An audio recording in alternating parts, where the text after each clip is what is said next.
Hey, what's up everybody? Welcome back to the channel. It is late April here on the farm and we are getting the garden ready to go. I'll show you in a minute. Over here on the other side of me is the potato garden. We put that out about 2 weeks ago and it has already mostly sprouted, so it's coming along really well. Now we're going to get the other main garden here ready to go. So I'm going to hop to it here and take you along with us.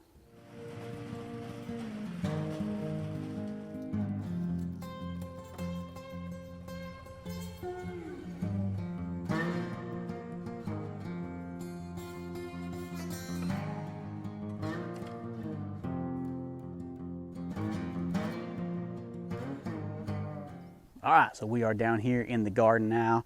If you look back here behind me, we've already started laying out some weed mat fabric in the garden here. In the past, we've just put weed mats down where we're actually planting the tomatoes, peppers, squash, whatever. This year we decided to do a full weed mat covering the entire garden. We do still have to put another strip in over there. We'll get that in a minute. And then this section here where we're standing in, this is going to be where we're going to plant our corn. So we're not going to put a weed mat or anything in this section here where we're standing, but we're going to get this taken care of. The other thing we're doing this year that we have not had to do in many years, and something just blew in my eye, is we are going to put an electric fence up around this garden this year. So we put an electric fence up around the garden we had up here on the other side of the house 5 or 6 years ago, and it did a really good job of keeping rabbits out because we put a strand down right above the ground, like 3 or 4 inches off the ground. It did a great job keeping rabbits out, but it also kept the deer out. And we're a little bit concerned that we may have some issues with deer and things in this garden this year, so we're just going to go ahead and put this fence up now, so that way it's already out as soon as we put these tomatoes and peppers and squash and everything in the ground, just to try to avoid that issue from happening.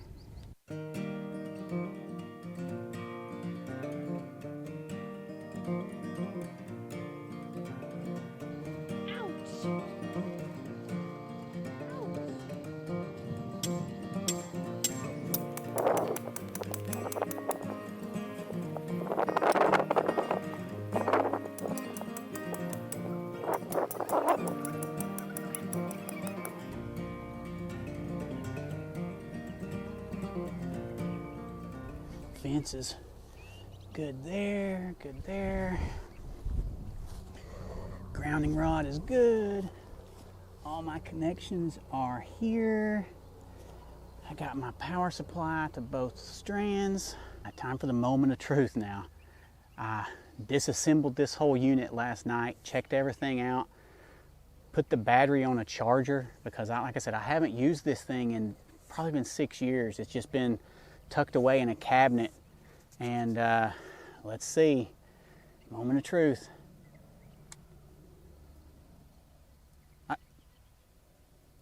It's popping. Oh yeah, it's working. Woo, it's working good. Oh, so it's not super powerful, and I mean I've tested it before, but it's been a long time.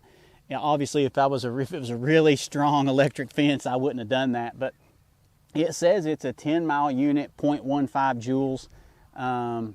Says it's rated to cover 25 acres. I mean, this is way smaller than 25 acres, obviously.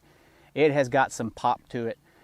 I could actually add another strand or two if I want to, and we'll see how this works. Normally, I put a strand really down close to the ground, and most of the places other than right here, these 2 corner posts, it's about a foot off the ground, but then it goes down really rapidly down to about 7 or 8 inches off the ground. And I do that for like rabbits and groundhogs and raccoons and things like that, as that's the level they're going to come in. And usually when they see something like this, they go into it with like a nose to try to sniff it. Possums, they're blind. I had a possum walk up and hit my leg the other day while I was walking in the woods. Possums will just run into it. I mean, they are possibly one of the dumber animals out there. But the other animals will generally take their time, walk up to it. They'll see this white strand here, and they'll come up to it real slow, real cautiously, and they'll kind of touch it with their nose, and it's sending a pulse about. Let me listen. It's sending a pulse about every 2 seconds or so, maybe slightly faster, but it's got a lot of kick to it. It's got a lot of pop to it. We'll just see how it goes. But this is done. We've got the other weed mat, as you saw, got put down over there. The kids are hungry. My wife's at a conference this weekend, and they are anxious for me to come cook dinner. So I'm probably going to call it quits this evening and get up there and get them dinner made, and then come down here probably tomorrow and start trying to set some tomatoes, peppers, things like that in here.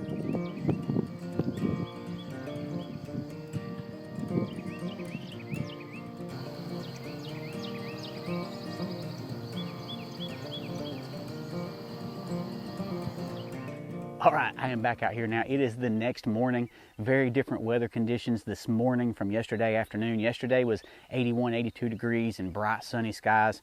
Clouded up overnight. We had some rain starting to move in. There's actually more rain coming right now. But I'm out here going to kind of do a little bit of update here on what we got going on. So we got our soil sample back from this garden spot. It was absolutely incredible, honestly, way better than I was expecting. Not really recommended that I add any supplemental fertilizer of any kind to it, because all of my K and P values, so my potassium, phosphorus, nitrogen values were all good here. The one thing is my soil is a bit acidic, so they did recommend that I add a little bit of lime to it. I'm not going to do that right now before this garden goes in. If I do decide to supplement it with lime, then I can do that in the fall whenever I pull all this out and whenever I get my cover crop started. The organic material in this garden is absolutely incredible. It measured out, I believe it was 7.7, 7.8% was organic material, which is incredible for helping to hold moisture, makes the soil, it just crumbles apart. I mean, that's just, I didn't run a tiller or anything through this soil. It just falls apart. The biggest challenge with this spot here, obviously, is these rocks. So you look behind me back over here, this black plastic, not plastic, but this black garden mat that we put out back here, we've got rocks on all the seams where the mats overlap. And actually we put some down the middle as well to try to keep it from blowing in the wind. Those are all rocks that came out of this plot here. And there's still a bunch in here that, obviously I'm just looking around here as it rains on it and as it exposes more rocks, there's still rocks everywhere. This is going to just be a continual work in progress trying to get these rocks out. Look here, here's another big one. I just walked right past it. Look at that one. Another monster there. So thing's full of rocks, but that's just part of it, especially until we get this used several years and we can kind of work to pull those rocks out and get them out of here. Now I want to talk a little bit about timing of when I plant my garden. So it is the last weekend in April right now, and I know on a lot of the gardening pages here in town, people are saying that they've already had tomatoes and peppers and things like that out for 4 weeks. Fantastic, that's great. But here in East Tennessee, there are microclimates.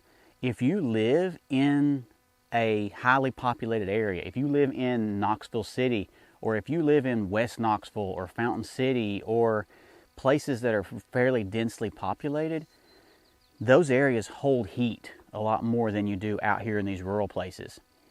While you may be okay to plant that early, the first week of April, you may be safe to plant your delicate summer crops. We hit 37 degrees out here this past week.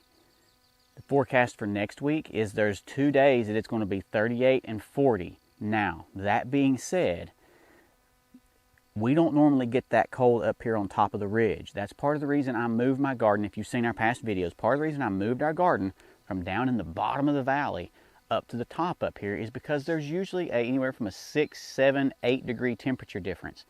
This past week, when it was 37 degrees down at my old garden spot at my brother's house, we were 44 degrees up here. That's still pretty cool.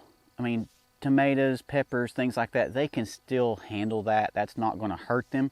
But, you're not really going to get a huge benefit from planting so early, because those plants require so much sunlight and so much warmth before they actually begin to mature and to start producing any fruit. So you can do that if you want to. I have tried that before up here, just did test runs, and The plants that I planted, in late April, early May, produce fruit at the same time as the plants that I got impatient and planted weeks in advance, because they all still need a certain amount of sunlight and warmth before they're going to start producing. So to me, it's not worth the risk to get out here and put the stuff out so early. So while we're talking about when to plant, let's talk about nature's calendar. So yes, people have access these days to historical weather data that can tell you when the last frost date was, when the first frost date was, historical rainfall data, all that sort of stuff. The people that I learned from out here, they didn't have access to all that. What did they have access to? Well, yes, they used Farmer's Almanac, but in addition to that, they just went by nature's calendar. What do I mean by nature's calendar? There are certain cues in nature that you can see that let you know what the weather pattern is and give you an idea of what the future is going to be. Now, is that correct? I shouldn't say future. That's not the correct term, but historical. So, for example, when red buds bloom is typically when people out here in these rural areas would plant their potatoes.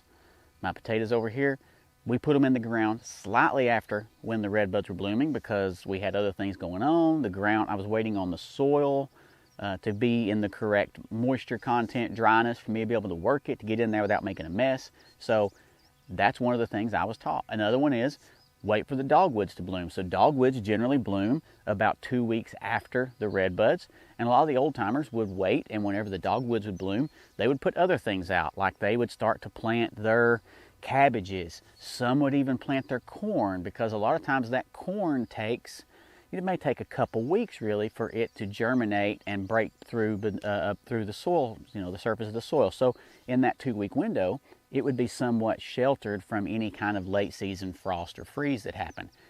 Is that a hard and fast rule? No. Do freak things happen? Yes. I mean, it wasn't very long ago that we had a freeze the first week of May. Now, if you look at the historical data, for years, and I think they just changed it this year, but for years, this area right here was the 50th percentile last frost date was April 15th. I believe they've changed that now they're saying it's the 90th percentile is April 15th. That's a pretty big deal because, in the past, we always had frosts after April 15th. Like I said, there were frosts this past week down in the valley. Depending on how the weather goes this coming week with the forecast of 38 degrees and 40 degrees, there could be frost down in the valley again this week.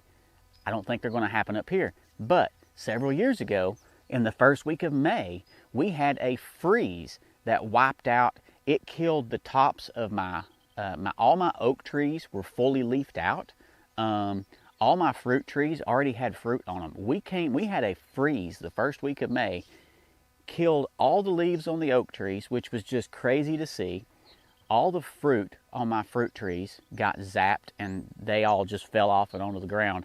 So yes, you can have freak things like that happen. What I'm going by this week is blackberries just started blooming. So I'm going to start putting things out. Is there always a risk that things are going to happen? Yes. You're taking that risk unless you truly wait, like a lot of people have said over the years as well, wait until Mother's Day to plant. If you wait that long, you're like 99% out of the risk area for any kind of frost or freeze. Have we done that a lot in the past? Yeah, we've done that a lot in the past. That's only like 2 weeks from now. Am I really going to see a huge improvement between now and then if I plant my tomatoes now versus 2 weeks from now? My peppers? Probably not. I'm probably going to see zero difference in my harvest. The reason I'm going to go ahead and plant today is when I look at my forecast for the next week, there's like 4 to 5 days of rain. Unfortunately, here on the farm, June is usually an extremely dry month. And if I wait too late to get my stuff in the ground, I find myself through the month of June supplemental watering just to keep my plants alive. Whereas if I can get them in the ground now, give them a little bit of time to get a good root system down into the soil, start pulling moisture from down deep, Plus I've got this fabric on top that I'm also going to put straw and stuff on top of once I get stuff seeded in there or direct planted in there. This is all going to help make a difference with the health and the productivity of my plants. So while I'm at it, I'm going to go ahead and show you just kind of an update here on the potato patch. So you look down through here, you can see we've got the 4 rows coming up. They've been out for a couple weeks now. It does take the potatoes a little while to pop through. Plus, whenever we buried them about 3 to 4 inches deep. And that is also just part of a safety that we put them that deep. So that way, if we had to have gotten another late frost or freeze, then they would be somewhat shielded and protected by being down so deep. Now, just walking through here, looking, there are deer tracks everywhere in here. That's a wrap for this episode, folks. This is the basic plan and strategy that we have for the garden this year, and it's a dramatic change from what we've done in the past. But stick around, because up next, we're going to start to plant in this garden. Thank you so much for watching. I wish you a blessed day.